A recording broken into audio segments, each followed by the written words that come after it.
दोस्तों मार्वल के फेज 4 में भी हम लोग को कई टाइप की मूवी देखने को मिलने वाली है।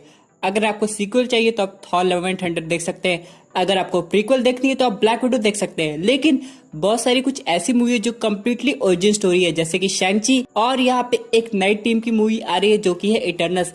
अब पर्टिकुलरली इस मूवी के लिए हाइप इसलिए ज्यादा है क्योंकि यहाँ पे पूरे ग्रुप ऑफ सुपर हीरो रहेंगे जिनकी अलग यूनिक पावर है। और यहाँ पे ये मूवी मार्वल सिनेमैटिक यूनिवर्स को एक प्री हिस्टोरिक तरीके से दिखाएगी। लेकिन सबसे इम्पोर्टेंट बात यह है कि इस मूवी में जो विलन्स होंगे वो आगे भी फ्यूचर में काम आ सकते हैं। अभी तक इस मूवी का विलन नहीं रिवील हुआ क्योंकि अभी तक हम लोग को उसका टीजर ट्रेलर देखने को नहीं मिला। लेकिन दोस्तों इस मूवी में ऐसे बहुत ढेर सारे सीक्रेट्स होंगे जो कि आगे जाके हमें पता चलेंगे।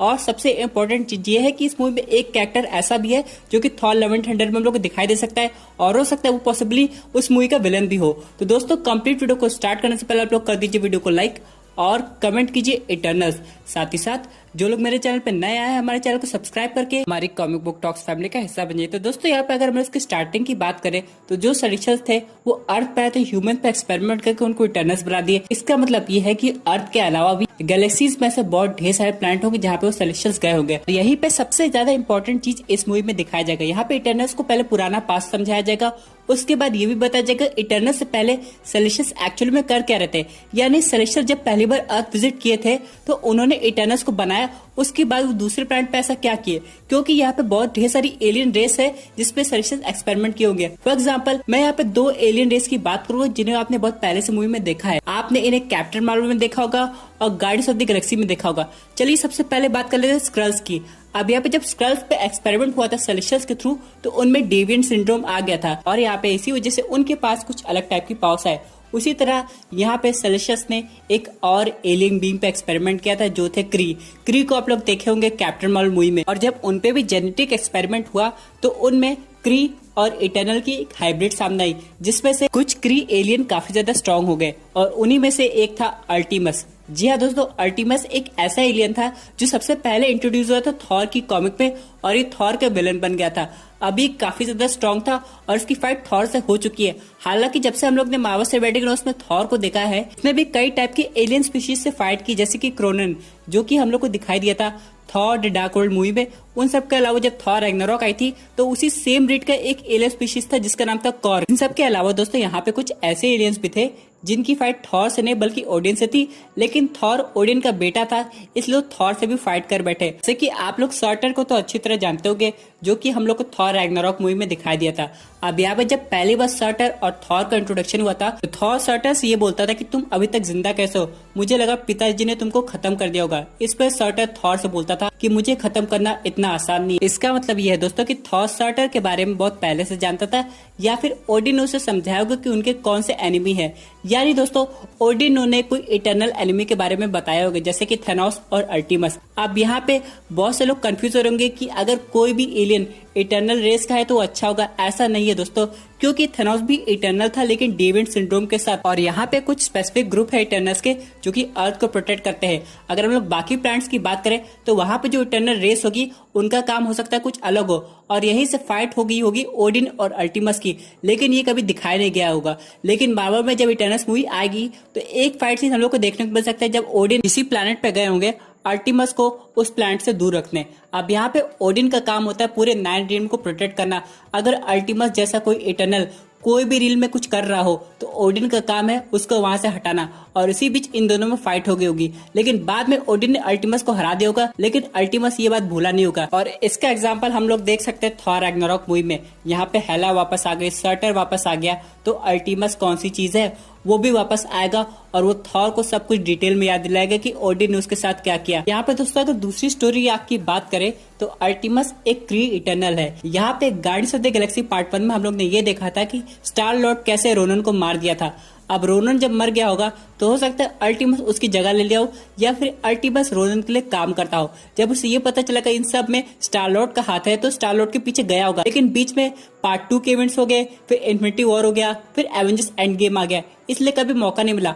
और ऊपर से 5 इयर्स का टाइम गैप भी तो हुआ है, इसलिए हो सकता है जब Thor guardians of the Galaxy के साथ गया हो तो अल्टीमस ने गार्डियंस पर अटैक कर दिया हो जिसकी वजह से वो थॉर का भी एनिमी बन गया हो। और यहाँ पे दोस्तों ऑलरेडी रिवील हो गया कि guardians of the Galaxy volume 3 और थॉर लव एंड थंडर एक दूसरे से इंटरकनेक्टेड मूवी होगी, क्योंकि एवेंजर्स एंड गेम में हम लोग ने थॉर को उनके साथ जाते हुए देखा था, तो इसलिए बिना कनेक्शन के ये मूवी कंप्लीट हो ही नहीं सकती।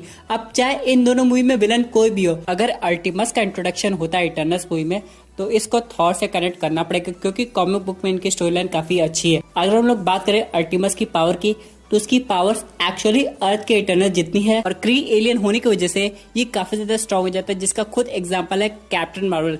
कैप्टन मार्वल अब उस एक्सपेरिमेंट के बाद हाफ क्री हो गई है। इन सब के अलावा आप लोग ने रोनन को भी देखा होगा कि वो जब थेनोस से बात कर रहा था तो वो कैसे पावर स्टोन को अपने हाथ में पकड़ लिया था। दोस्तों चलिए अल्टीमस की कहानी को अच्छे से समझते हैं। दोस्तों अल्टीमस अपने क्री रेस में एक अकेला इटर्नल था। उन सब के बाद वो एक बार अर्थ पाया एक्सप्लोर करने।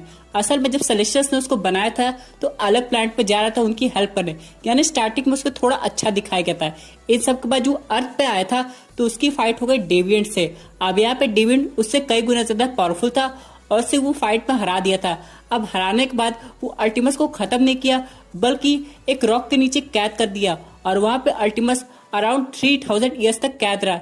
इस सब के बाद यहाँ पे एक बार जब थॉर आया प्रेजेंट डे में तो उसने अपना म्योल्नर वहां रख दिया था, और म्योल्नर की लाइटनिंग की वजह से वो जो रॉक था वो खुल गया, जहां से अल्टीमस बाहर आया। अब थॉर को कुछ समझ में नहीं आया, इसलिए वो अल्टीमस से फाइट कर बैठा और यहाँ पे फिर थॉर और अल्टीमस की राइवलरी हो गई। दोस्तों यहाँ पे थॉर को लगा होगा कि उसने किसी एलियन को जगा दिया जो कि अर्थ पे बहुत देर से सो रहा था।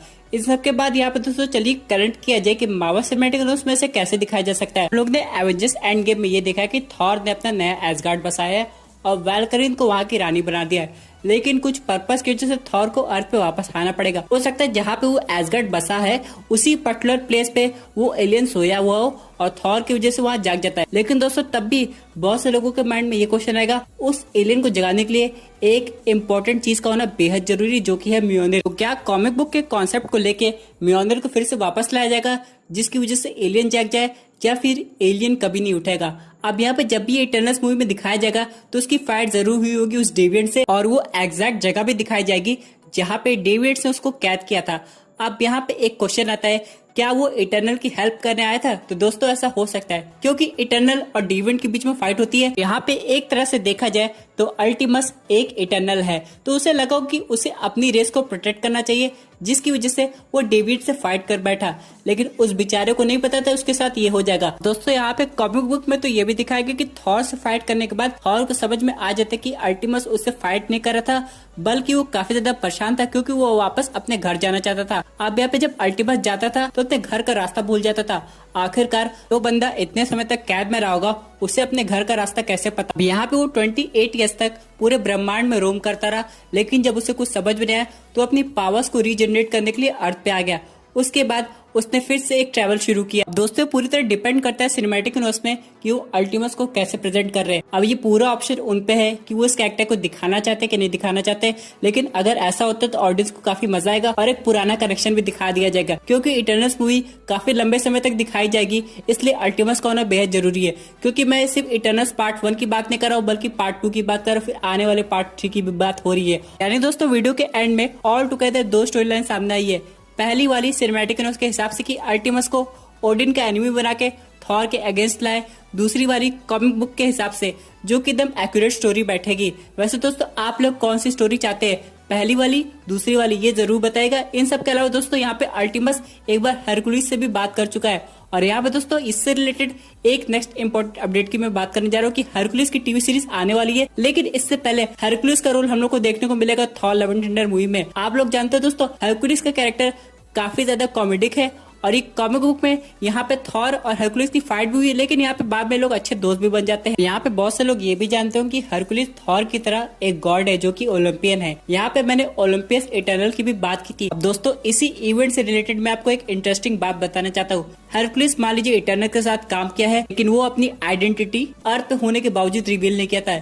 इन सब के बाद यानी कि थॉर लव एंड थंडर में जब थॉर को पता चला कि हरकुलिस एग्जिस्ट करता है तो उन्हें बताता है हरकुलिस की मेरे जैसे और भी लोग हैं, यानी कि इटर्नस है। हालांकि हरकुलिस एक अलग गॉड है और इटर्नस एक अलग बिंग है, लेकिन हरकुलिस की एज भी थॉर की तरह ज्यादा है, इसलिए वो इटर्नस को बहुत पहले से जानता होगा, जिसके बारे में एवेंजर्स अभी तक पता नहीं लगा पाएंगे।